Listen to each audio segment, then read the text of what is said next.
So you've added us on Twitter, you've swiped right on Tinder, you've slid into our DMs, and you loved the first episode of the new series of Talk of the Trinity. And now you're back for more, for our views on what happened, our views on what is going to happen, and a trip down memory lane. So we've got the past, present, and the future covered. I'm Adam Barrett, Baz Barrett. With me is Will Forrest, and we are here to guide you through once more all things Villa. And you may be wondering why I started with a tenuous date analogy. It's because, first up, we're going to be talking about Watford. It had all gone so well in the lead-up. It seemed like it was going to be a great day. And things did not go well. The water was spilt over the table. There was the awkward bit about who's going to pay the bill. Ultimately, we were paying, and it was not what we were expecting going into the first game of the season. No, mate. And you know what? Dino decided to go Dutch with El Ghazi, didn't he? Which I think was a bit of a curveball, because we thought JPB would potentially be starting on that wing. So that was a bit of a shock. But my days, I remember, I'll be honest with you, right, I was a right div on Saturday. So I'm listening to it in the car, and it's on whatever it is, radio station where they do da-na-na-na, da-na-na-na, it's a goal. And Dennis the Menace has scored past us. And I get into the house and I put Sky Sports News on, and it's 0-0. And they're talking about a goal that's been disallowed. But I only hear the early goal has been disallowed, and I'm thinking, yes, it's 0-0 still. It's 0-0 still. Oh, hang on. No, it isn't 5 minutes past 3. Press stop, catches up. We're 1-0 down. Mate, I was gutted. Couldn't believe it. I felt like a rock plonker. Man, a disallowed goal was the highlight of the day. I think really. Wasn't even our game. No, and you had to get your joy where you could, especially in that first half. There wasn't really a lot of joy for Matt Targett, unfortunately. I mean, one of the few predictions we did get right before the game was that Sarr was going to be a danger man and that he would be ready for his second spell in the Premier League. He was more than ready based on what he was doing down that wing. Oh, mate, he had a love affair with that ball, just in keeping with your little dating stuff at the start.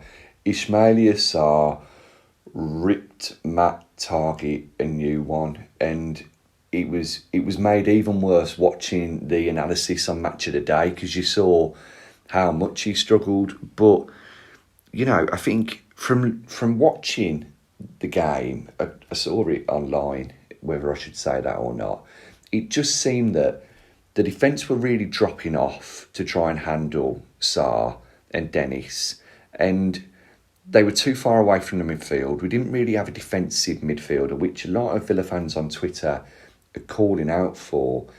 And whenever their defence did get the ball, they weren't playing for the midfield. I appreciate Nakamba isn't known for his Pirlo-esque passing, but John McGinn's handy on the ball. He can run with it and lay it off to the people who are going to probably cause a bit more danger than him.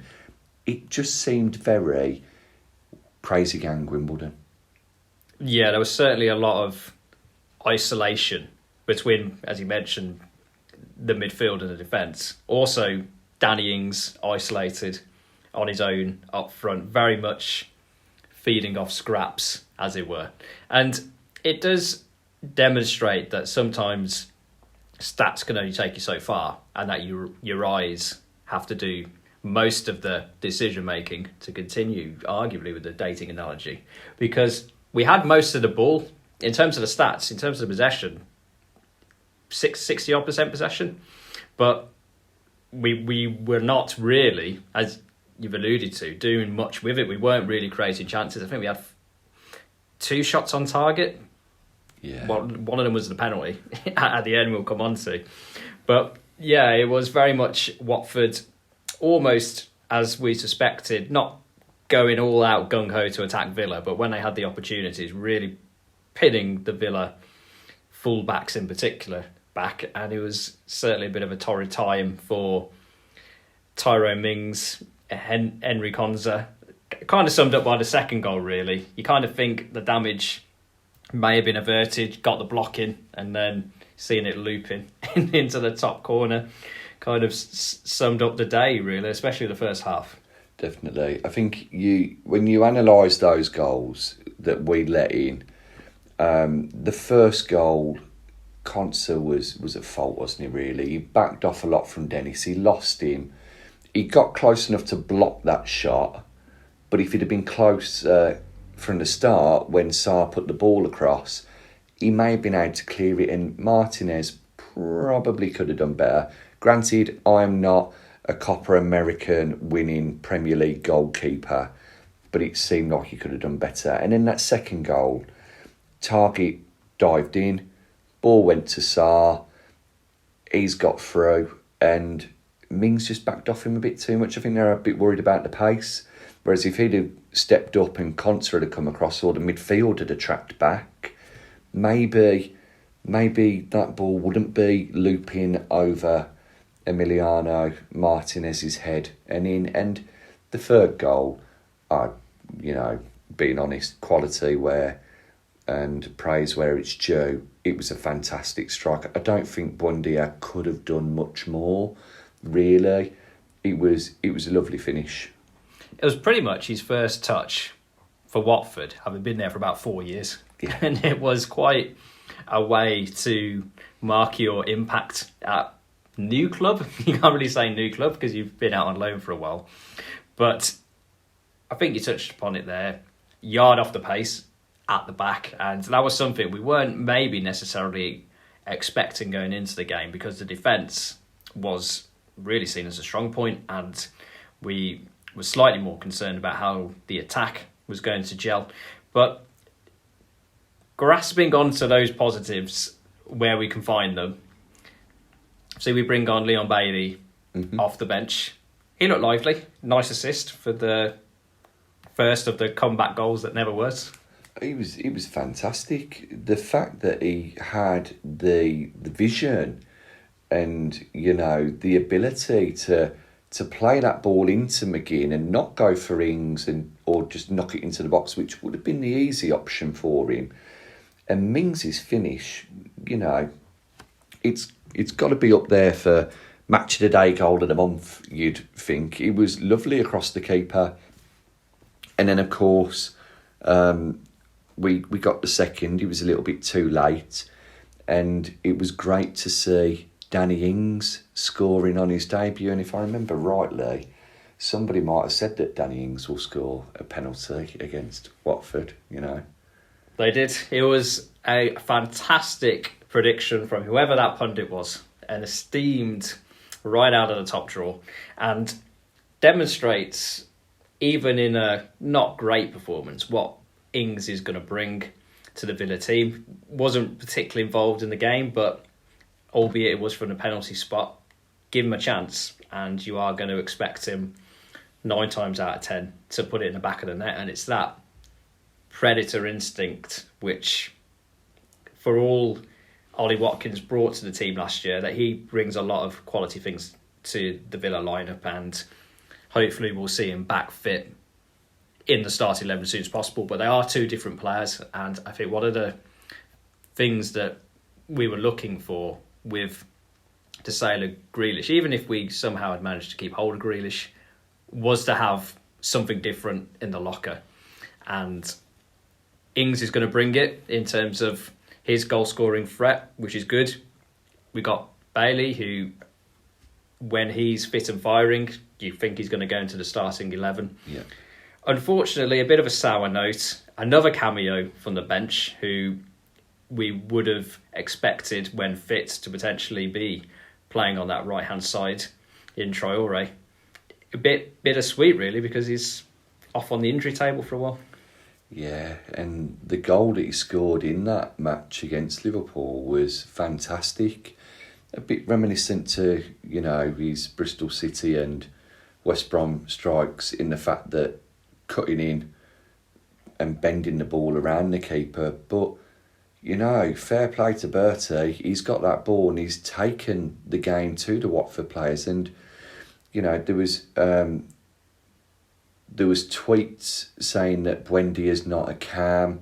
He needs to be playing out on the wing. It's all very well and good. saying this. I mean, Buendia obviously needs a few games at camp or, half a season there really to get used to the role. But we've got far too many wingers, really. I think I counted it up today and we've got about 6 wingers. And if you're only picking 2 of them, which 2 are you going with? I think Leon Bailey's going to make that left wing his own.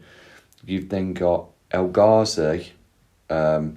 When fit, you've got Trezeguet. On that other side, then you've got Buendia, Traore, and JPB. Which 2 do you put in there? Yeah, and I think it's touched upon there. Injuries, they're going to potentially cause havoc kind of with that Villa attacking lineup because Traore out, Trezeguet out. It's probably a good job we got 6 wingers. Need to get some going in, but difficult game for Wenda. I mean, if you're going to pick a debut, the physical presence of Watford maybe wouldn't have been top of the list. I think he would have relied on, if we would have got a goal early on, then perhaps he would have got some more time and space to play. Didn't work out. Unfortunately, the early goal was for Watford and chasing the game a bit from there, but not the ideal outcome, safe to say. Yeah. But first game of the season, there's always the potential for the form book or the hierarchy or the anticipated hierarchy to be disrupted. And from Villa's perspective, if it would have been a full strength team and everybody fit and everybody playing together in pre-season and we would have played like that, I would have been more worried than I am. And we'll come on to it later on in the podcast, but I think we've got the opportunity to bounce back quick. And if we take that, then hopefully we learn lessons from Watford. Hopefully the areas of the pitch we've identified which are a little weaker may alert the manager to getting a couple of transfers in perhaps before the end of the transfer window. But hopefully we'll be sitting back in the end of September going, yeah, if we would have had that win, we'd be in the Champions League now, rather than at least we're not in the bottom 3 fighting for relegation, which I don't think we will be. No, I don't think we will be either. I mean, that season we went down, you remember we started off well. We beat Bournemouth away and ended up with a ridiculously low set of results and a team that everybody hated and resented. Whereas, this one, we've lost 3-2 to Watford. We didn't expect it. We thought that we were going to beat them. But they started to show character and fight at the end. And you can say, oh, yeah, but 1 goal was a penalty. But Bertie had to get the ball and take the game to them. He went and won that penalty for us. Leon Bailey crafted that other goal for us from Young's pass. They showed, in many ways, similar characteristics to what our number 10, Mr. Grealish, would have done last year in regards to getting the ball and going forward and making something happen. And instead of it just being 1 player, that's 2 for us on opposite wings as well. So maybe, when you look at it at that sort of way, with that slant on it, it's not as bad as we thought it was. Yeah, okay, 3-2 to Watford, not the best, as I say, but I think there's still positivity ahead of the next game, and we're all positive that that's probably shown us where we need to strengthen, and we've still got a week or so left of the window. Hopefully, Dino's mugging everybody off by saying, nah, we're all right for what we've got, and secretly, Mr. Langer is phoning up Southampton going, I'll give you 30, 35, 40, just give us JWP, send him down here and we'll have him. But on top of that, I wouldn't mind seeing another striker as well. Yeah, I mean, I think in terms of, we mentioned Ings, Watkins, our 2 main goal-scoring threats up front. It's a little threadbare after that. I mean, in an ideal world, I agree, we'd have another striker in, so we'd be able to send Wesley out on loan. I mean, I think he needs games and is with the best will in the world. He's not going to get him at Villa in terms of, even with the two we've just mentioned, he's behind them. But he can still potentially be a useful option for Villa, and I think we need to manage him carefully. And if we can get his confidence up and running somewhere else, then I think that's something we should be looking to explore. Yeah, hopefully. I mean, the only spanner in the works, maybe we're sending Wesley out on loan at the moment, is Davies is out for 2 months, or rumoured to be out for 2 months. So they may not want to send him yet if Davies is going to be out until mid or the end of October.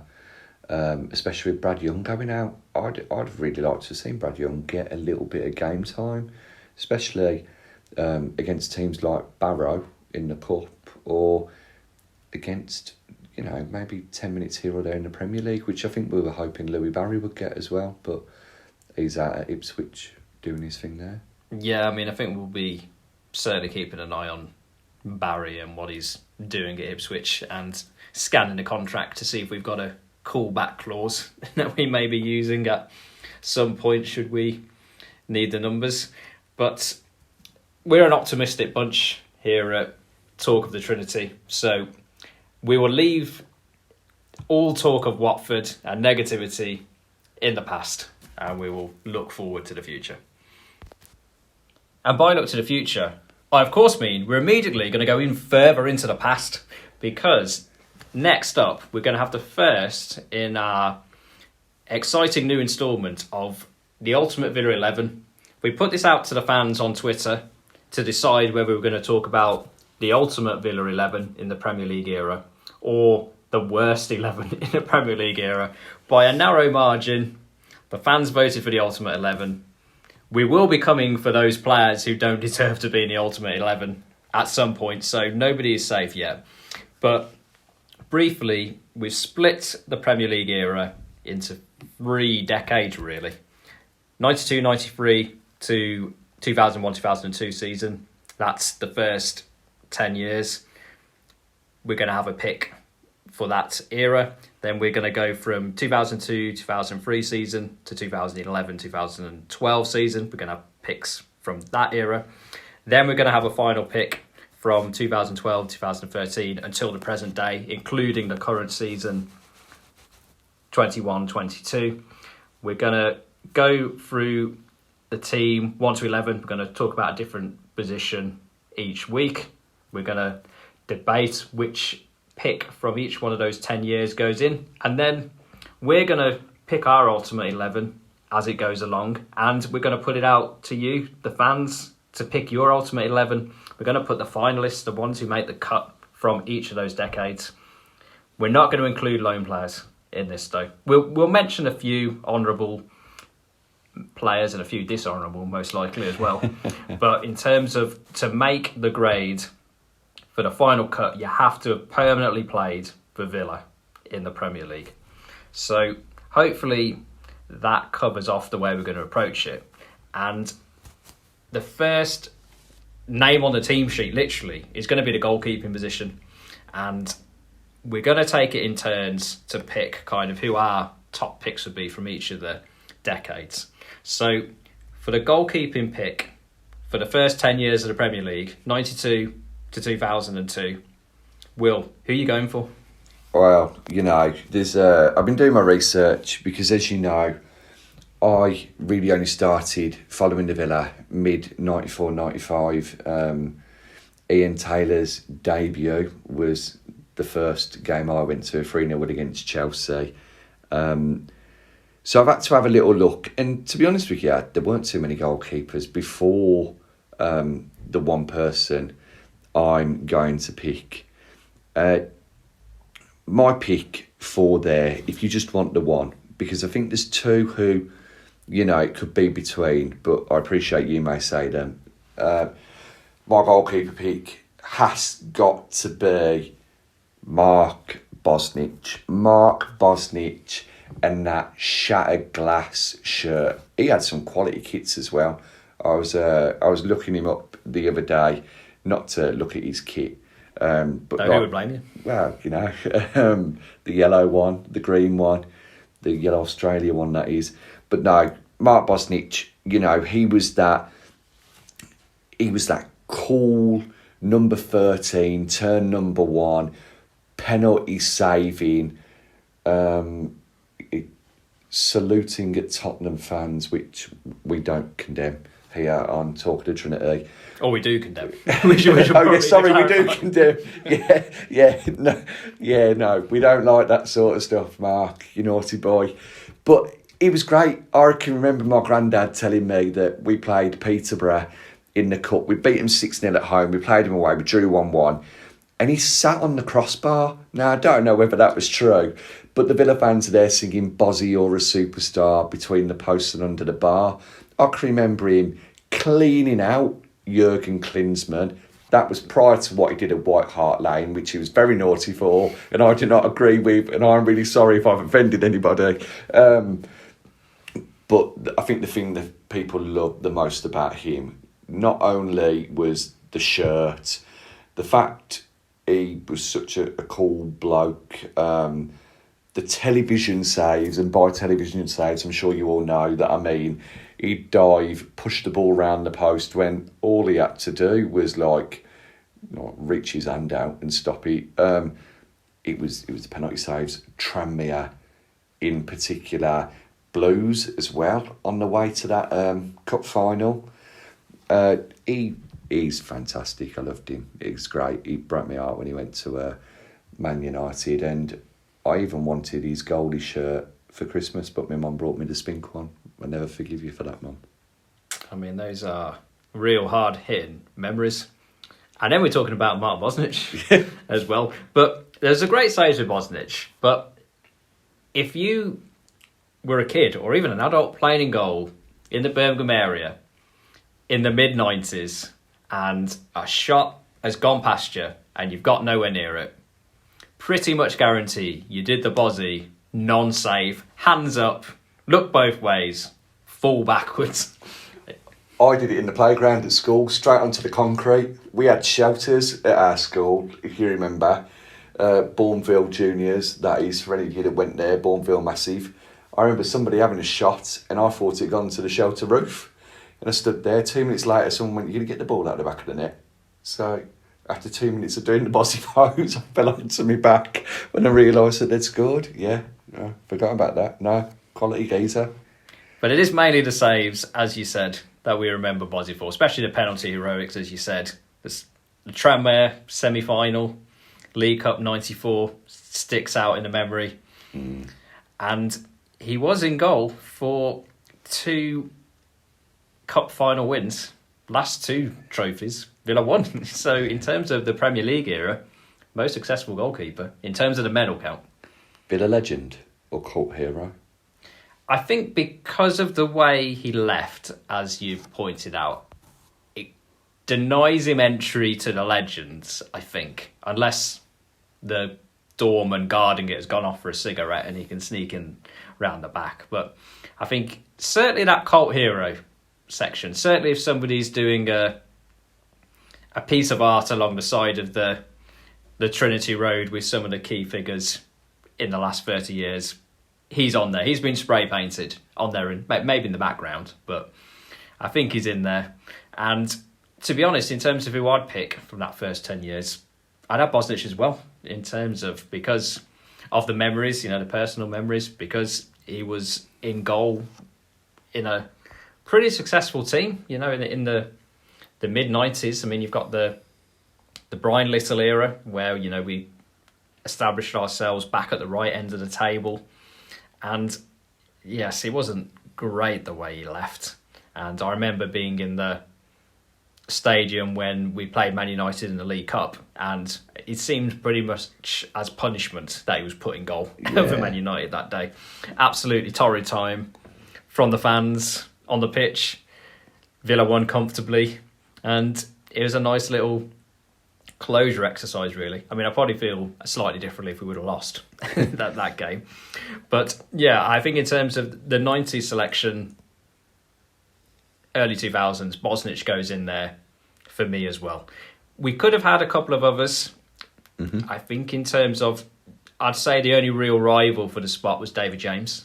I agree. Yeah, I mean, yes, he dropped a clanger against Chelsea in the cup final, and he could have gone on to that sort of same status as Bosnich if we'd have won the FA Cup, because it's so much more prestigious than the League Cup, though.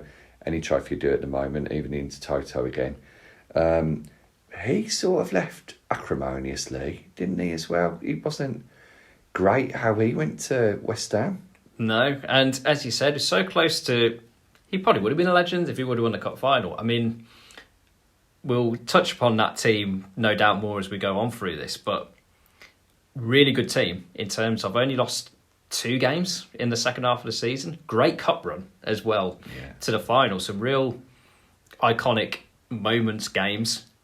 Great players in the attacking side of the pitch as well. We only conceded 35 in the league that season, where you're looking at under a goal a game. I mean, that's usually the sign of a good defence, a good goalkeeper. So, yeah, it was one drop ball and one mediocre cup final away from being on there. And in terms of the main 2 players from that era, I think they would be battling it out. I mean, we've got just thrown a couple of other names for you for some honourable mentions.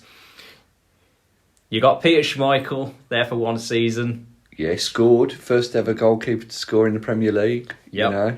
We lost, but I remember the goal. Yeah. And yeah, he went off fairly quickly. I mean, he went to Man City. I mean, talk about acrimonious in terms of more from the Man United side of things. Yeah. But I'd say the underappreciated goalkeeper who played 60-odd games for Villa, not all in the Premier League, Michael Oakes. I mean, in terms of... I'll throw him in there because...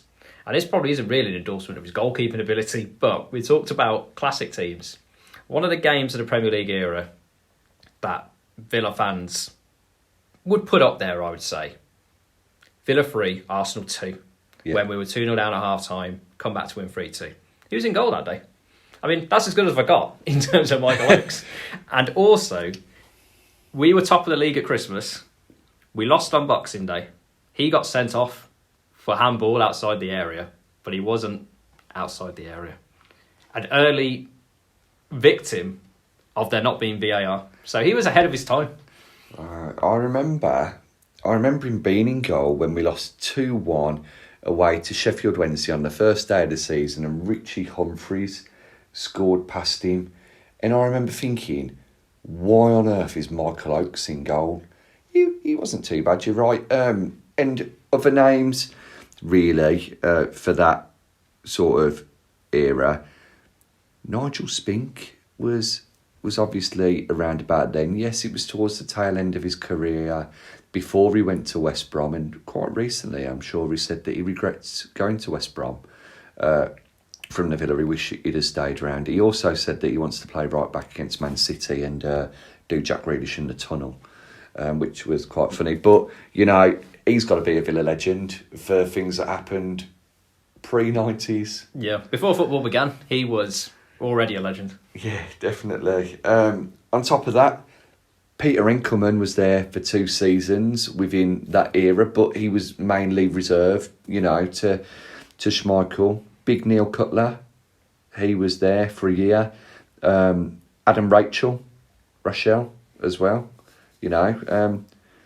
To be honest with you, we've said Bosnich, none of the others really apart from James, and no disrespect to them because you've obviously got to be of a very high standard and calibre to get picked up by a Premier League team, and I've got a lot of respect for you, but none of the others are probably on their level, are they? No, and a unanimous pick to start off the series. Yeah. I anticipate it may not last as we go on because we're going to move on now. Ulysses. Unfortunately, he didn't play golf. More of him, no doubt. He will pop up during the course of this season. We'll introduce the fans to him slowly. But we're not moving slowly in terms of the next decade. We're going straight into it. Second decade Premier League season. I'm going to go in terms of who I would pick as my goalkeeper of that decade. And there's a few more to choose from in this decade. Probably because we're a bit more up and down in terms of performance on the field. But I'm going to go for what's probably the obvious choice, just because of the success of the team he was in at the time, and also because of the records that he did set in goal. I'm going to go Brad Friedl, and I sense we're going to get some controversy, but I'm not going to preempt your thunder there. But he comes in for £2 million, like 2008. That's not a lot, really, even for a reserve player, really. And I think there was a feeling we got him from Blackburn, almost a feeling Blackburn thinking, oh, he's not going to do much for the rest of his career. 2 million's quite good. I mean, he was first choice for Villa for the duration of his contract, 3-4 seasons. He had the record since tied by somebody who may pop up later on for most clean sheets in the Premier League era for Villa. And I think when you think of goalkeepers with authority, I mean, as long as that authority didn't involve coming past your penalty spot or the 6-yard line or anything like that, then the sound of Brad Friedl chirping away at his defence was never too far behind. And you would have had a field day if you were in the lower tiers of the Holt listening to him on a match day organise the defence. And it's, you know, in terms of, so we touched upon some of the perhaps weaker elements of his game, but good shot stopper, got that authority. And, you know, you don't have a successful team, and, you know, there's different debates about what success is, but probably our best team in the Premier League era he was in goal. And for me, that just tips it in terms of my goalkeeper for the second decade. You know, I agree with you. And I didn't think that I would, to be honest, because I've never been a massive Brad Friedl fan. But the thing that swayed me was the team that he played in. And not only that, but the success that we had. And we wouldn't have had that success without having a good goalkeeper. Because, you know, they've got a hard job, haven't they, really? You know, they're the last line of defence, really. And you think of the teams that he played in, he had some quality centre-backs and full-backs in front of him, you know. As you say, he was cheap coming in. He made some great saves. All you ever heard was, oh, aye, oh, aye. Also, you've mentioned on the telly. The only person who came close, and I'll be honest, I thought, well, it started to go a bit sour for him towards the end. Thomas Sorensen. Yep. I thought he was a very good goalkeeper for that first 1 or 2 seasons for us. And then he just fell out of favour. I remember reading that he had a bit of a falling out with Martin ONeil. I read that probably within last year or so. But he came in, he was a sought-after goalkeeper at the time because of how well he was doing at Sunderland. He played very well for us at a time when we weren't at our best. Those pre-ONeil days weren't very nice at all, were they? You'd have swiped any way you could have to get out of it. In terms of, you hit the nail on the head in terms of what I've got written down in my notes, because I had Sorensen as my second choice. And I've got written down, first teamer when we were largely crap. And I think that sums him up. I mean, we didn't spend a lot of money on Sorensen either. I mean, Sunderland had been relegated, and so I think you got to have something about you to buy the goalie from the team who's just come bottom, as it were. And yeah, the peak was that first season under O'Leary. Well, really the second half of the first season under O'Leary. And after that, in an increasingly struggling team, he did play for most of the first season under ONeil, but fell out, and then that was pretty much the end of him at Villa. But underappreciated, really, kind of one of those eras in Villa history which fans tried to forget fairly quickly. I mean, in terms of looking back now in what happened afterwards, it's probably fairly good, kind of in comparison to what came after. But yeah, I think in a slightly better, more stable team, then it would have been even closer than it was between him and Friedl for the pick. So we've got another unanimous pick in terms of this decade. Just touch upon a few other names, some less deserving than others in terms of their places in the Villa Hall of Fame. Mainly for moments, really. I mean, Enkelman, his first full season as first choice, 2002, 2003. Graham Taylor, season, not a great season. No. Came 16th. Only conceded 47, which isn't bad for a team that are just above the drop. Then, unfortunately, for Enkelman, there was a certain game, a certain moment. We don't need to talk about it. That was pretty much the end, really, in terms of any long-lasting credibility at Villa, unfortunately. So we're going to quickly brush over that. In terms of moments, I mean, Shay Given comes in right at the end of this particular decade. Yeah. Decent goalie, good buy. In terms of, I remember him for a moment, save in the last minute away at West Brom near the end of the season, got us a point. We would have gone down if we would have lost that game. It was after we'd had a midweek game against Bolton where we lost. The crowd turned. It was the end of the line for McLeish, really, from that. Warnock played in midfield. From what I can remember, David Ngog scored for Bolton, and it was just one of those moments where you're questioning life decisions, and we were able to get the result on Saturday, a draw, get over the line. Got to give him credit for that. And mainly the other goalkeepers I remember from this era are ones who don't qualify because they're on loan. And you've got Scott Carson. Yeah, he had a good season for us, didn't he? That was when we were flying high under ONeil. I think a lot of people hoped that we'd sign him, and maybe if we had off, he'd still be with us, you know. Yeah. We got Scott Carson into the England team. You can thank us later in terms of kind of what was happening there. And then I don't know if you have to have a certain number of games to be a cult hero. And I don't know if it's necessarily him, but more his trousers, really. Gabriel Karai turns up for a few games kind of in the winter and disappears kind of almost as quickly as he came, but leaving lasting memories. I remember him for 2 games.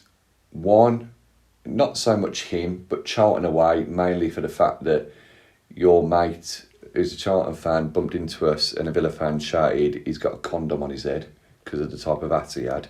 And then also for that Paul Scholes goal against him, you know, I think actually as that ball hit the crossbar with such ferocity, you could see his grey joggers turn slightly brown at the back. Yeah. You know? But, I mean, apart from those two, Baz Will was at the Villa then. Stefan Posma came on to make his debut, and the first thing he did was hit the ball out of the back of the net because someone scored a penalty past him. Started you mean to go on? Yeah, 1-0 on a night game, if I remember correctly. Stuart Taylor didn't play very often for us. But yeah, I mean, not a great load of goalkeepers to choose from. And if we'd have counted Carson, I'd have put him up there alongside Friedl, but Friedl did do it for more seasons, to be fair, than Carson did.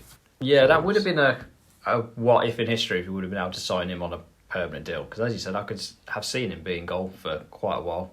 Definitely. Ended up going to Turkey, didn't they, in the end? Ended up winning medals at Man City. Wow. When they were just having to sign a English third choice goalie just to fill out the numbers. Yeah, to be fair. But you plug away long enough, then you get the reward.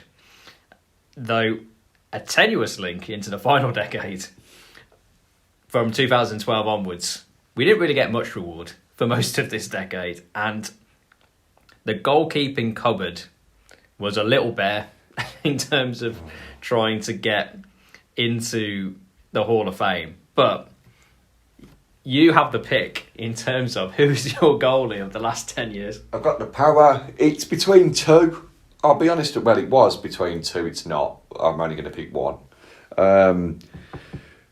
It has to be for the Friedl equaling record, the Argentinian sensation, Copa American winning Emiliano Martinez. Emiliano Martinez is fantastic. You know, not only is it the saves he's making and the penalty save on his debut, the fact that he won the hearts of Villa fans with that comment of, well, it's not a step down joining Villa, it's a step up, you know. And even only a couple of weeks ago, after the Copa America final, apparently he spoke to Johan Langer and Christian Perslow and said, I'm not leaving, don't worry, this is my club, this is my team. We've heard that before and it didn't go so well. But genuinely believe that Emiliano Martinez, I'm sorry, this is probably going to be the kiss of death, but I genuinely believe he loves this club. And yes, one day he may move on to go and play for a top Champions League side, you know, when Manuel Neuer maybe isn't doing it for Bayern anymore, or Paris Saint-Germain want another top-class goalkeeper to go along with Navas and Donnarumma. But you just feel like there's some sort of bond there. He connects with the fans and he brings his A game. He doesn't make mistakes very often. Okay, I did earlier say that he was probably at fault for the first Watford goal. But apart from that, the amount of times he saved us last season and won us points, he's the type of goalkeeper who gave us 10 extra points last season because of how he is in goal. Absolutely phenomenal. The best goalkeeper, I would say, since Mark Bosnich, in my opinion. Yeah, and I think we started off the series with unanimous picks across the board, because I would have gone for Martinez as well. In terms of natural ability, I think he's the best keeper Villa have had in the Premier League era. And as you said, talks about the club in great terms. Hopefully talking about the club for a long time to come in between the posts. And I think even though he's only been there a season, he's really made the position his own. And any potential goalkeepers looking to join Villa, the first thing probably on the phone from Dean Smith is, you might not be playing every week in terms of that. And I think that's testament to him. And I think we were talking about in terms of goalkeeping buys where we didn't spend very much money. Martinez, we spent quite a lot, considering he hadn't really been a first choice for a full season, but he looks more and more like a bargain as every game that passes, Watford aside.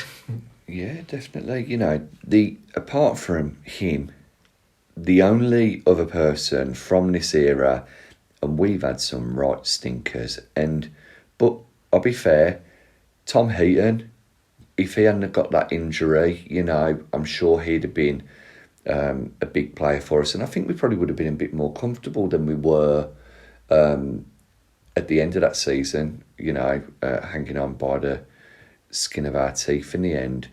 The only other goalkeeper, and really it's for half a season, not even a full season, I don't think, Jed Steer, for that run to get us out of the Championship and into the Premier League. And he probably felt a bit hard done by that we brought Heaton in at that time. And I'll be honest, I said before, I think on the last episode, Steer worried me when it got to those big important games, the semi-final, second leg against West Brom and the final. I thought he looked a little bit shaky, but he played a big part before that in us getting into those playoff positions. So for half a season, you know, he was a great keeper. Apart from that, you've got, and also Jed Steer, 7 years at the Villa, you know, which I think people probably forget. He's been injured for quite a bit of it. Yeah, I think he's probably forgot kind of how long it's been. But yeah, he was the man that was there, and he got us over the line, and he was part of that team that took us up, and for that he will take his place. Well, you know, he did the Bozzy with the penalty saves, didn't he, against West Brom, and the psyching out of Mason Holgate. I'll be honest, I don't remember too much of that penalty shootout, but that is for reasons which may or may not be related to the amount of whiskey that I drank in the build up to the shootout.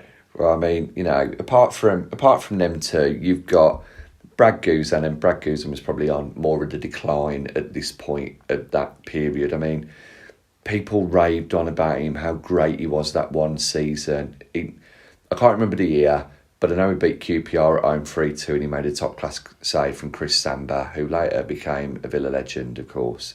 He let 72 goals in that season, though, so I never quite understand how it was the defence's fault, but not his. He can use his hands at the end of the day.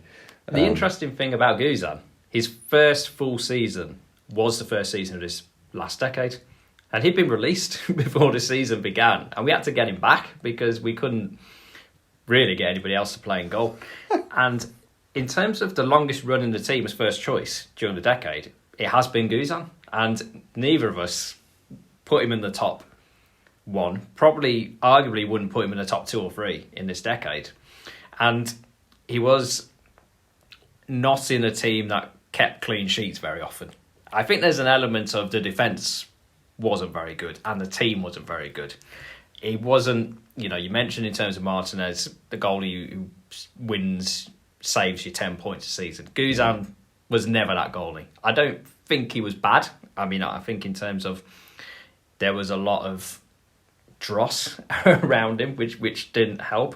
Unfortunately, he was in goal when the rot began to set in. And that one probably moment of joy in his period at Villa kind of been first choice. I mean, in terms of his tale at Villa is dominated by being dropped for 2 cup finals. Yeah. In terms of the goalkeeper for the League Cup final, where he played all the way up to the final, dropped for Friedl. Yeah. The FA Cup final, he hadn't played in the cup games when he was the first choice in the league, and then he got dropped after a mistake in a 3-2 away defeat to Man City a couple of weeks before the final. So he didn't play in that cup final either. Whether not playing in 2 losing cup finals is seen as regret or not, I don't know. But yeah, he was, once he got first choice, he was cup finals aside. It was largely there. In terms of the rest of the Hall of Fame, if you can call it that, I mean, Nyland, he was not great. I mean, in terms of cup games, his best game was in the League Cup semi-final against Leicester. Yeah, that one save from Tielemans where he tipped it onto the bar. Yeah. Funnily enough, in terms of a nice little twist of fate, he was in goal when Project Restart, first game was against Bournemouth. Best save ever. It was a great save. Guess where he is now? Oh, yeah, Bournemouth. Yeah. On loan at Bournemouth. So, I'm going to forget, Nyland makes the cut just for that save that he made against Sheffield United. The fact that he put 9 towels and a couple of players in the way. Yeah, I mean, when your parents say you need a thick towel, then, you need to listen to them because it'll dry you off in a second and it also protects you from infrared rays.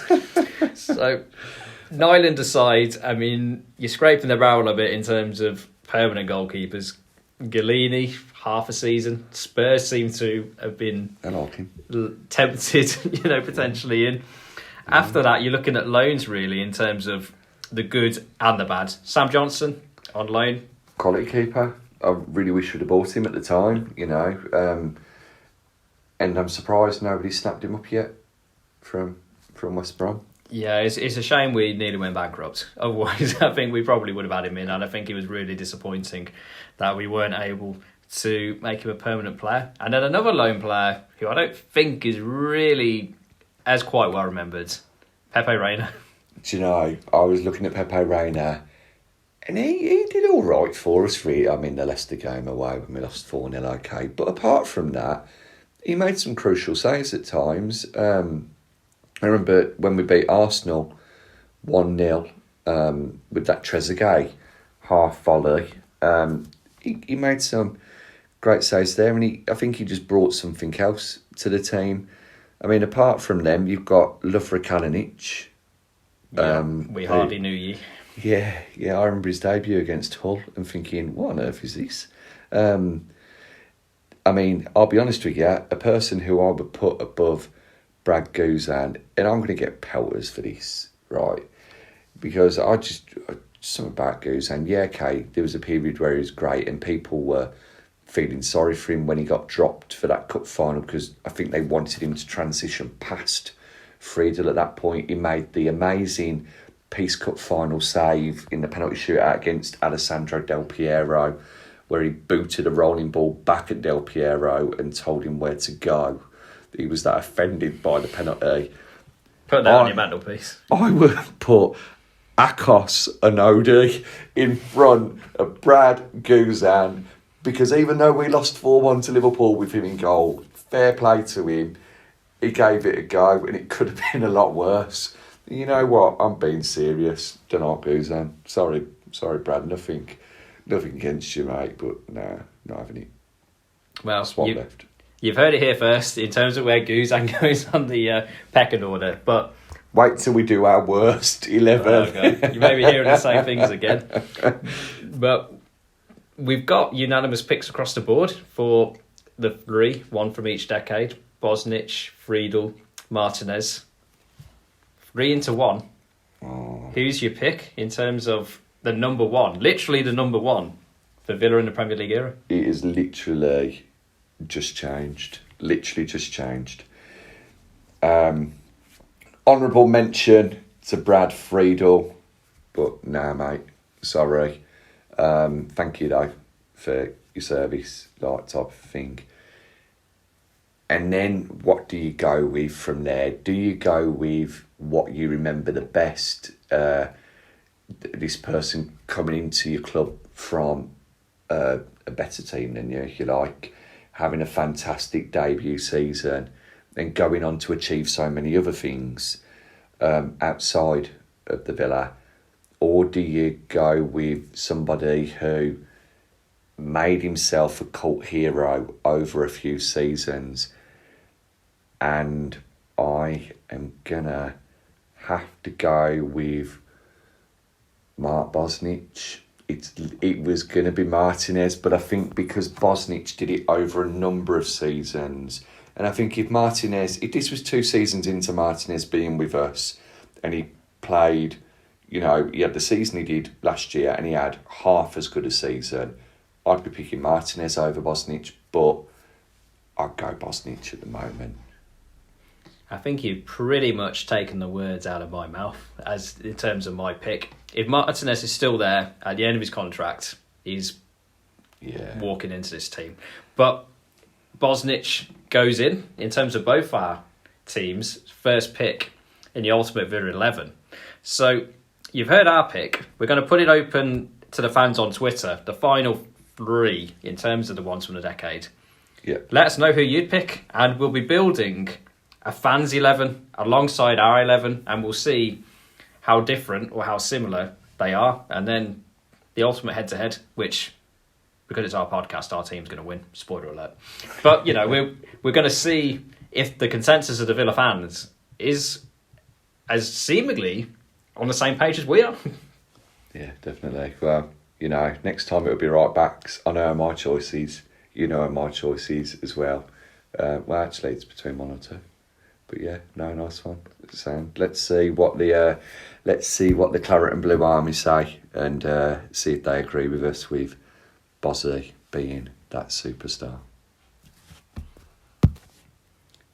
So we talked about the past, we talked about the present. We're going to go on to the future now. Because it's predictions time, we had a great time of it last week. We're going to go again, because we've got Newcastle at home, Saturday, 3:00, Villa Park. But before hearing what we've got to think about the Villa and how we're going to get on, I'm going to take you to another place where Will was talking to Will. No, he wasn't talking in the mirror. He was talking to Will of Talk of the Toon, Newcastle podcast. Check him out. Great listen. And Will had a few words with him about the Newcastle perspective ahead of the game. So I got Will from Talk of the Toon on the telephone. Big Newcastle fan. Got his own podcast. You can find them on Twitter as well. Will, thank you for taking our call and being on our podcast. Could you tell us a little bit about your podcast for Newcastle and how you became a fan? Yeah, absolutely. Hi, Will. Good name, first of all. I think Will talking to Will, from Talking to Talk of Trinity, that works well. Our podcast, so I think as many football podcasts did, started at the beginning of the pandemic. I think yours did too. Just an influx of football-related podcasts when there was no football to actually talk about. So I run the podcast with my two mates and co-hosts, Hodgie and Gray. We take it in turns doing these conversations. They were lucky enough to have me this evening. We're just mates from school, and we just loved talking about football. Realised, well, we thought there was a bit of a gap in the market at the time for like a younger perspective on a Newcastle United podcast. We're still young-ish. I think we're clinging on to our youth. That's what we like to tell ourselves anyway. But yeah, we just thought there was a bit of a gap in the market. We like to do quite a few quizzes on our podcast. Nice. So football questions, quizzes, ones to get the brain working. And yeah, we've been going strong ever since. So we've just come back actually with our first episode of the new season. Unfortunately, not the best result to start off with, but that's fine. I'd like to say things will get better, but you can never be too sure. One thing we tried to do was stay away from the takeover talk, which just dominated Newcastle United Twitter and Newcastle United conversations for over a year. So try to stay away from that and just talk about the football on the pitch. And we're like to think we're sticking to that, but it creeps in every once in a while. So yeah, that's us in a nutshell. Well, I'm not going to ask you any takeover-related questions, to be honest with you. I think Thanks, Will. it's become synonymous with you recently, hasn't it? So we probably know all about the takeover as well anyway. Yeah. But you mentioned a quiz. I've got a quiz for you later, if you don't mind, in relation to players who have represented both of our teams in the Premier League. But you mentioned last time out wasn't the best start of the season for you. It wasn't for us, likewise.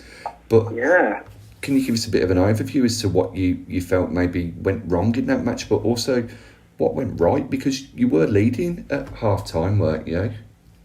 We were, yeah. Thanks for rubbing it in. Sorry, I didn't mean it like that. No, only joking. Yes, we were leading. Obviously, we got off to an excellent start with Sam Maximan linking up with Callum Wilson. Callum Wilson, who got his first goal in front of the Newcastle fans after 5 minutes. So we thought, all right, here we go. This is a turning point. This is going to be our season. We're going to win the league, etc., etc. Then they come back with a goal, and then just before half-time, Jacob Murphy pops up. The two wing-backs we have, so Matt Ritchie puts the ball in, and then Jacob Murphy's on the right-hand side, heads it in, and you think, right, great time to score. Here we go, let's push on.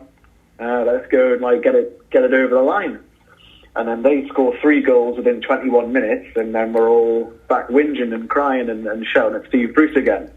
So yeah, I mean, what went wrong? Defensively, pretty much everything. Even though we're playing with 5 at the back, I think there were a few defensive frailties that were exposed in Ritchie and Murphy in particular. But I don't know, we've got people like Fabian Schär and Jamal Lascelles on the bench, and we're playing, I don't know if you know our squad particularly well, but we're playing a guy called Emil Kraft, who's a Swedish right back and centre half. So you look at some of the decisions made. I mean, I don't know whether there just wasn't enough left in the tank in the second half, but it was very much a game of two halves. I know it's really cliche to say, but it just was a completely different team and different performance in the second half. I think I would like to think it was probably Steve Bruce's team talk that did that. But it just a few things exposed, which obviously we're hoping to work on when we come up against you guys. You're mentioning about Steve Bruce playing players in unfamiliar positions like Kraft. It's something that we're used to as well, obviously, as Brucey used to manage ourselves. Of course. So we saw that quite a bit, and we're left scratching our head often. It's unreal, man. It's unreal. I mean, Jacob Murphy was always an attacking right midfielder, and now he's playing right wing back. He's obviously a big fan of the wing backs. I think he probably played wing backs at Villa. I remember. Do you have? It's definitely one that he's keen on. But I mean, there were so many complaints last year from Newcastle fans playing 5 at the back, and it's just a bit of a shame to. I mean, it started off well, but as the game went on, not really sure what happened. I mean, you can't take it away from West Ham. They obviously played very well in the second half, particularly. And then we're probably deserving of the victory in the end, which is painful to say. Get you. So, I mean, obviously, yeah, especially when you're playing so well in the first half, it's just horrible and painful, isn't it, to see you throw it away in the second. And you mentioned a couple of your key players there. Callum Wilson, a player who I've admired for a very long time, rather gutted when he said that he turned down the Villa to join yourselves, to be honest with you. I mean, Ollie Watkins came in, he's done decently for us, so we can't complain there. But from a Newcastle fan, who is your key danger man? Who's that player that when they get the ball at their feet, you're thinking, right, he's going to take the game to them, he's going to create opportunities? Or is there somebody else, maybe a midfielder, who you think is just going to link it all up? Who's your key man or your key few players?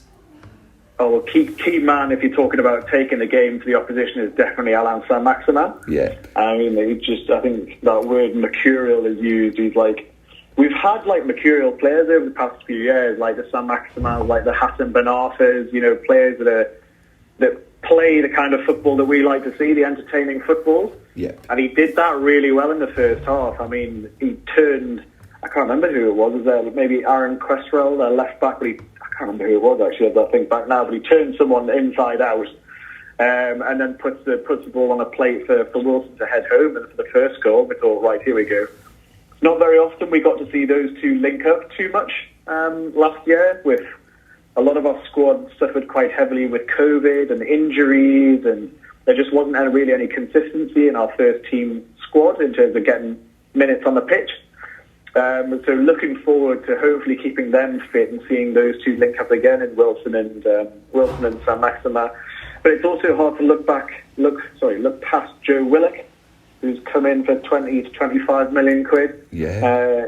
He was obviously fantastic back end of last year. I think he got 8 league goals in 14 games, which helped us stay up and helped us to end up 12th in the league by some miracle.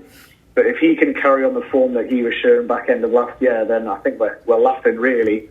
But there's still definitely some gaps in the team that need strengthening. I mean, Joe Willock, what a great sign, as you say, those 8 goals in the 14. Did he get something like 7 on the trot as well? Yeah, he matched. I think he matched Alan Shearer's record. I'm thinking, oh my God, I've got to get this guy over the line. And thankfully, for once, they have, which is unbelievable to say. We've gone out and he's now our second most expensive signing ever after Joe Linton, which is mad to say. But yeah, I think we've got a bit of a steal. He's only 21. I think got him on a 6-year deal. And let's just hope he can push on from last year.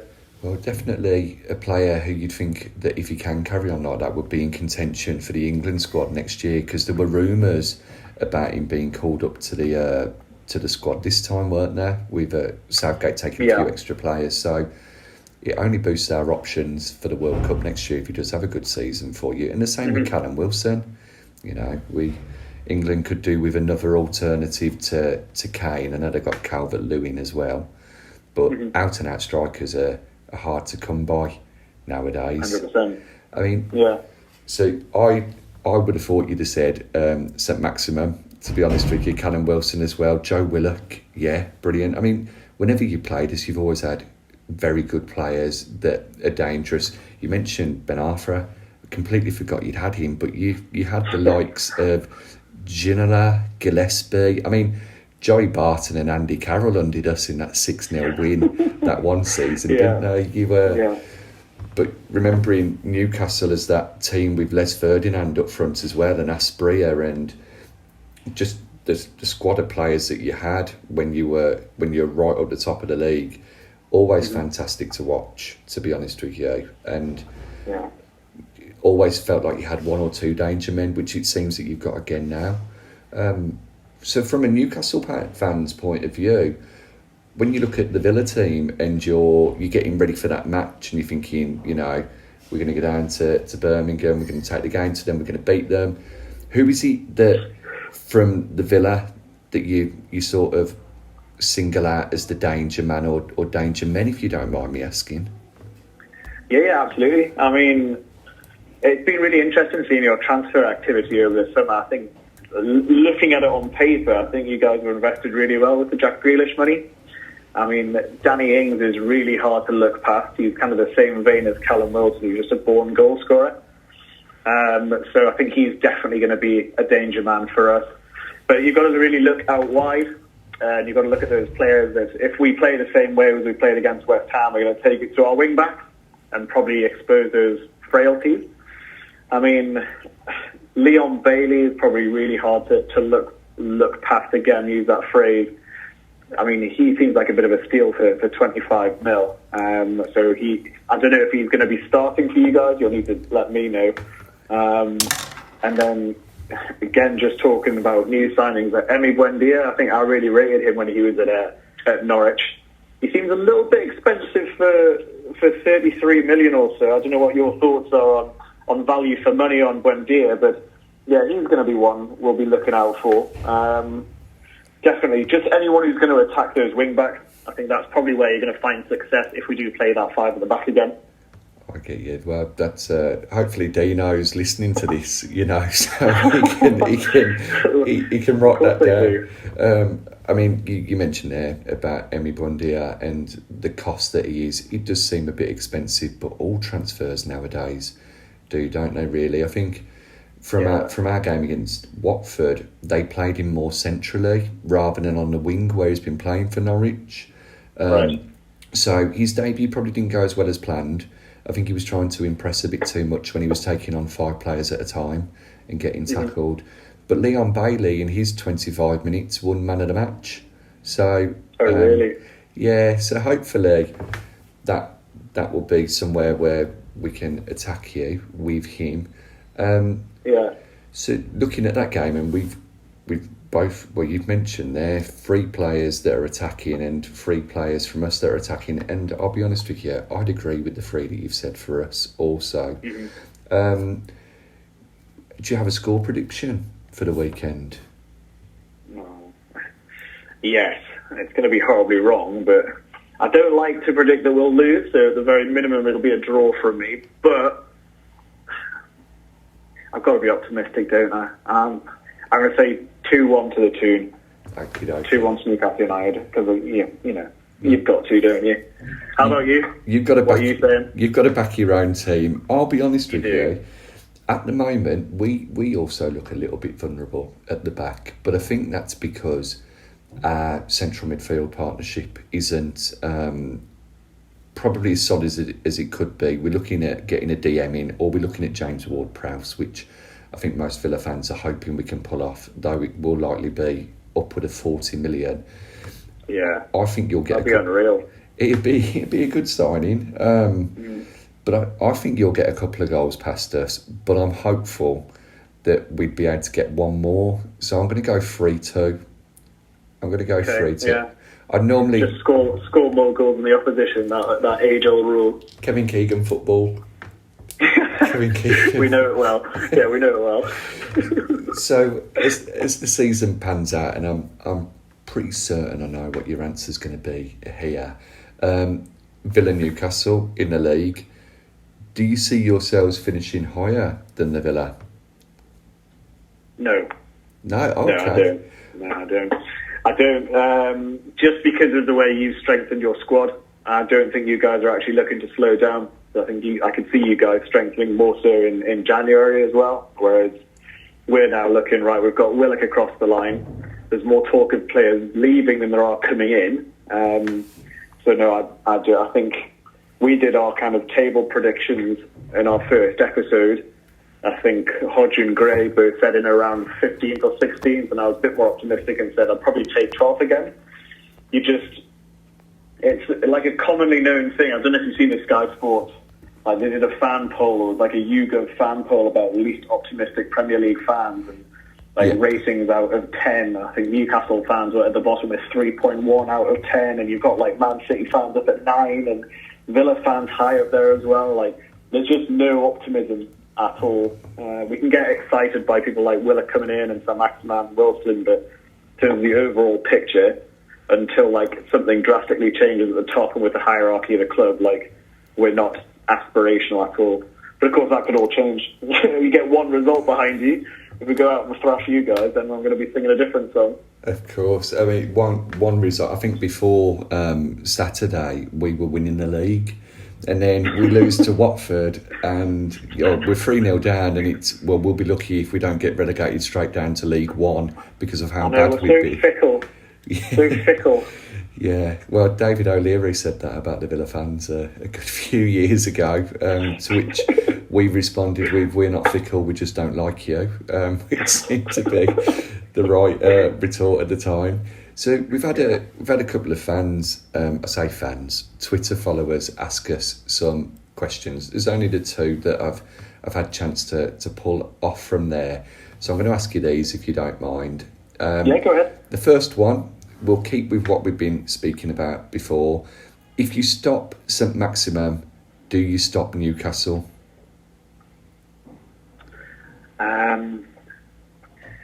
I think his impact, if you take St Maximin out of the team and you look at our win percentage without St Maximin, the numbers would probably support that argument, yes. But you can't build an entire team on one person. So, although the numbers are drastically different when he's not in the team, we've still got people like Ryan Fraser to come in who can play. He's not as direct. He's more of a traditional winger. But if you change your play and alter your play, and you've got crosses coming into the box, then Wilson's got a good chance of finishing those. They obviously linked up well at Bournemouth. I've got a more direct attacking route with Joe Willock now as well. So I don't think we're necessarily a one player team, but he is incredibly important to the way we play and to the results we get there. So very similar to what we were like with Grealish last year, though. I think when he was out for those 3 months, we did show that we were a one-man team. Really. No, thank you for that. I mean, second question, and I'll be honest with you, I laughed a little bit when I saw it. It was when are the Geordies Cabbages going to make an appearance? Obviously, in reference to Cabbage Heed. Yeah, when we threw the cabbage at Steve Bruce. I say we, it wasn't me. When we threw the cabbage at Steve Bruce, following a 3-3 draw with Preston, and then he was subsequently sacked and Dean Smith came in. Do you think there's going to be anybody smuggling cabbages into St James's Park at your next match, or do you think you're a little bit of a way off that at the moment? Oh no, I think 100%. I think we talked about this quite a lot in our last season during the podcast, and we were saying one thing I think that's really saved Stevie Bruce is not having fans in the stadium. Because if you ignore Twitter and you ignore all the fanzines and all the newspapers, then if the people in high places don't read all of these, then you'd think the fans are absolutely fine with him. But once you have fans starting to come back into the stadium, and you've got 50,000 Geordies, calling for his cabbage head, like it's a different animal. And so this is what I mean, and I feel like it's elongated his stay at the club a little more, because some of the results last year, even at home, were absolutely disgraceful, and you can't imagine you would have had people sitting on their hands keeping stum. Whereas when you don't have that physical presence in the stadium, you kind of get away with these things a little bit more. So yes, I think it's definitely within our nature to be quite, a bit on the funny side. So there'll definitely be a few cabbages and definitely be a few bacon sandwiches making appearances this year. I think, yeah. Well, I hope so at least. Brilliant. Well, there we go. That answers that Twitter user's question. It won't just be cabbages; it'll be bacon sandwiches as well. I'd be honest with you, I'd eat the bacon sandwich before I even got to the ground. The cabbage though, no, I'd lob that. That'd be fine. That'd be safe. Hoy that at him, yeah, 100%. So, having a look at just Villa and Newcastle, and looking at the Premier League, and from you also mentioning to me that you do quizzes on your podcast, I've got a little one for you just to finish off, if that's okay.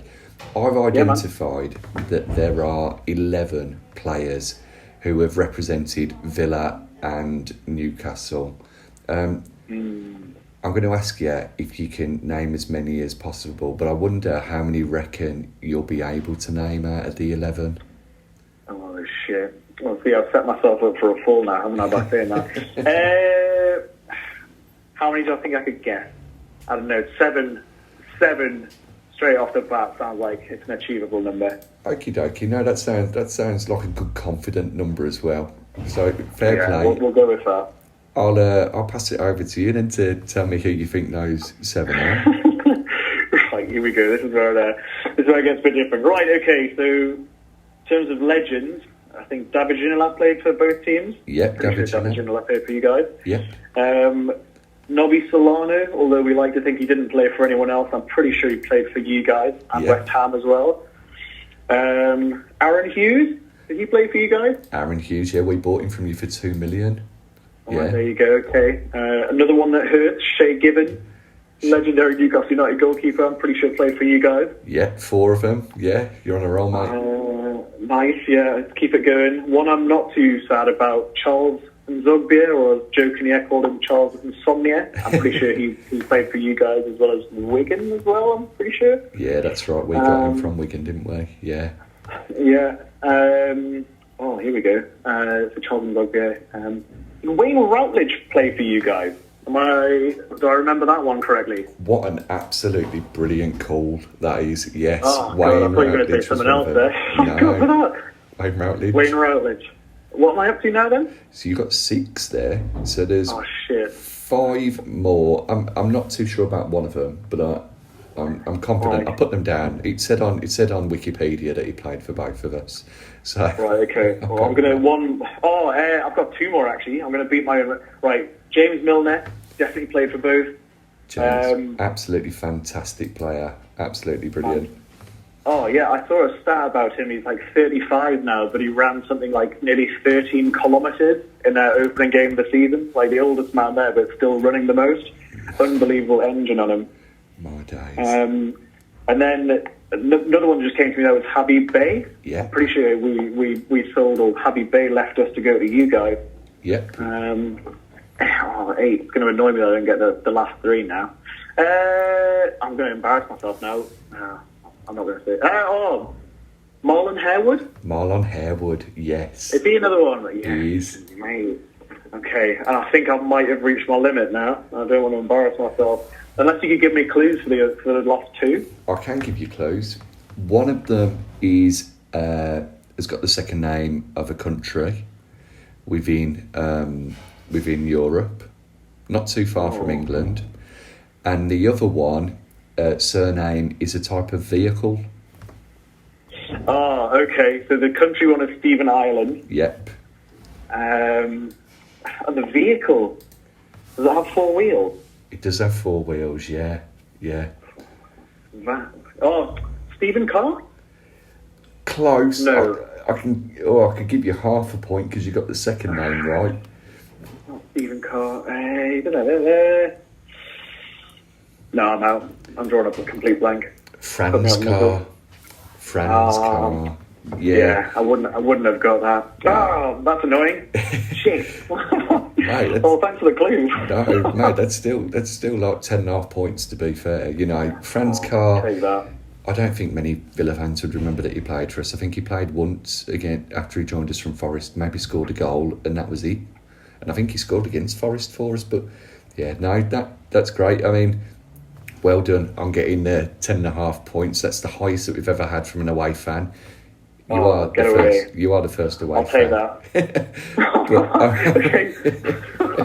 Just stay top of the leaderboard as long as possible, that's fine. We're going to keep you top of that leaderboard, don't worry. But thank you for giving us an insight into your thoughts and feelings of the game going forward. Also about Newcastle as well, and also your score prediction. Hopefully I'll be tweeting you to say, great game, but I got the score right.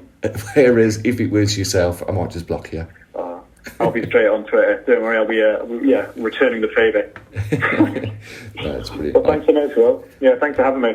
No, I really appreciate you taking the time out of your day to have a chat with us, mate. Good luck for the rest of the season. I would wish you good luck for Saturday, but it's from Sunday onwards that I wish you luck for. And good luck with the podcast as well. Yeah, same to you. Thanks so much. Cheers, mate. Thank you. See you later. Bye. Bye-bye. So you've heard what Newcastle Will, had to say, predicting Newcastle win. Their key players, Wilson, Willock, St. Maximan.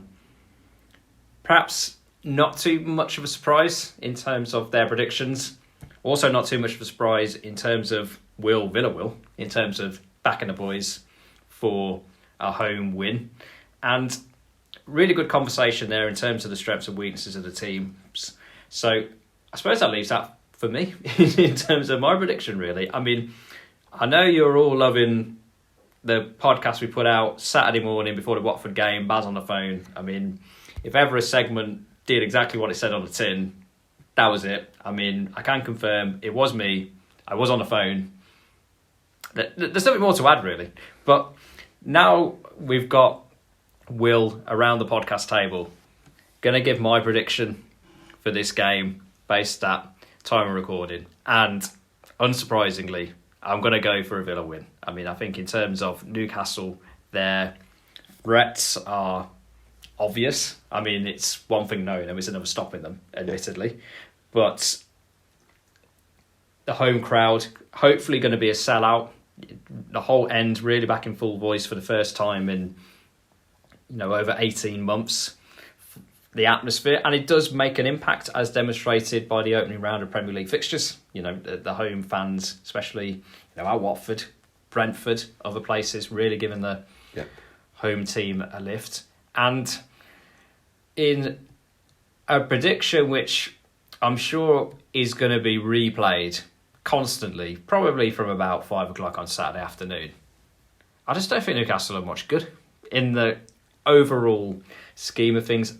Very good attacking players. I mean, the ones mentioned in your chat, I'd have a few of them down the Villa. But central midfield, in terms of the real engine room, it's a bit pedestrian, really. There's no real creativity or spark. Defensively, they're, you're looking for functional at best, really. I mean, I think in terms of how Newcastle are going to set up. They're a team, their best aspect is the attacking players. I think Newcastle fans, we'd agree on that. Yeah. Definitely. So they set up to play really defensively, kind of negate what their strengths are. And if they let the handbrake off on the Trinity Road, then it's going to be a more torrid afternoon than perhaps be anticipated. But we've seen it from the Villa perspective when Bruce was in charge. He doesn't send his teams out to go and attack, and I don't think they're going to come and attack us. I think we're going to have another week of the players getting used to each other. Hopefully Bailly gets up to speed. Hopefully Watkins is fit.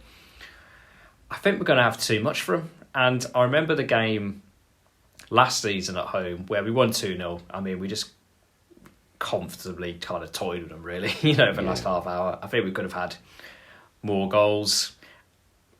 I think it's going to be the same again. I think we're going to win 2-0. And I think it's going to be just the tonic to kind of get any bad feeling after the first game of the season out of the way. And hopefully Watkins, Ings, get him on the score sheet and take it from there, really. I mean, in terms of if you're going to pick a game after losing your opening game away at Watford, this would be near the top of the list.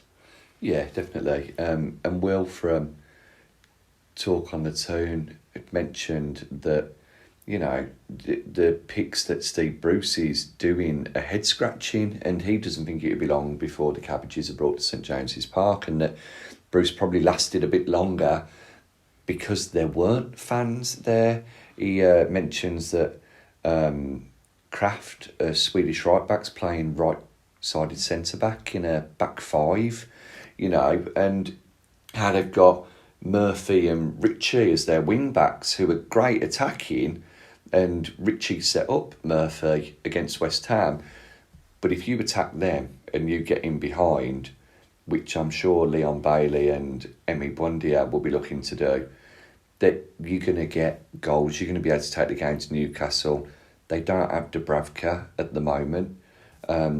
Ollie, hopefully back. I imagine Ollie will play a little bit off Danny Ings and maybe get down the channels a bit more and look to press more than Ings did against Watford.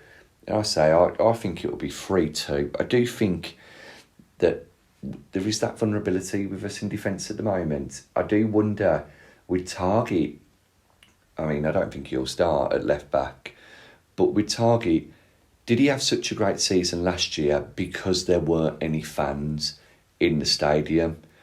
Don't get me wrong, I like him. He's got quite a good output when he goes forward. He linked up well with Grealish and Barkley, but neither of them are there anymore.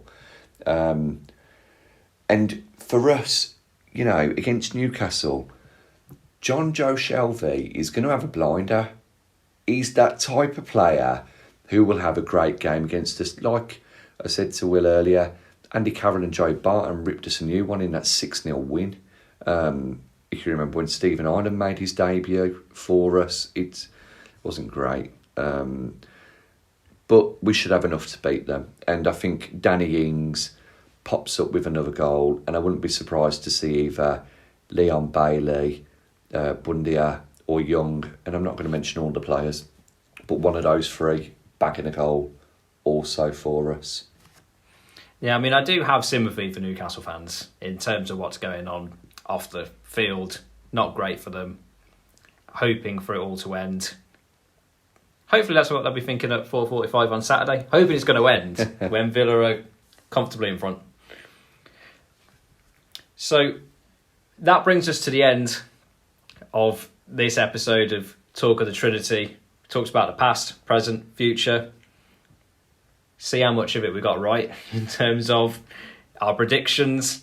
Go on the Twitter page. Send us your thoughts, your predictions, and your picks for the goalkeeping position in the Ultimate 11. We'll be back soon for more content on Talk of the Trinity. So thanks for listening, and we'll speak to you again soon. Yeah, and don't forget to like and subscribe to the YouTube channel as well. Nice one. Cheers, Tar. Thank you very much. Gotta fall fast to pick yourself up.